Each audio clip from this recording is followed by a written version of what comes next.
मित्रांनो, big boss मराठीचा आजचा भाग आपण बघितला आणि त्यामध्ये नॉमिनेशन प्रक्रिया पार पडलेली आहे आणि पहिल्या हप्त्यात 9 सदस्य नॉमिनेट झालेले आहे. तर सगळ्यांना उत्सुकता किंवा धाकधूक लागलेली आहे, घराबाहेर कोण जाणार आहे. 9 जण नॉमिनेट झाले, त्याच्यातनं कोण जातं. त्यात आपला प्रभू आहे, दीपाली सैयद मॅडम आहे, सर्वांची लाडकी राधा, सागर कारंडे, रुचिता, रोशन, त्याचप्रमाणे अजून आपला फोकस चिंतन करण, हे सर्वजण नॉमिनेट झालेले आहे. तर मित्रांनो, आपल्या सगळ्यांनाच माहिती आहे, मी बाकीच्यांसारखा लांब निवर नेणार नाही आहे, असं होईल तसं होईल.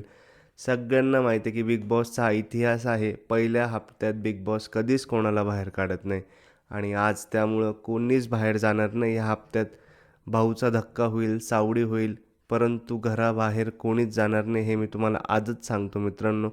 बाकी भरपूर व्हिडिओ पडतील, ही व्यक्ती गेली घराबाहेर, मोठा खुलासा आहे ते.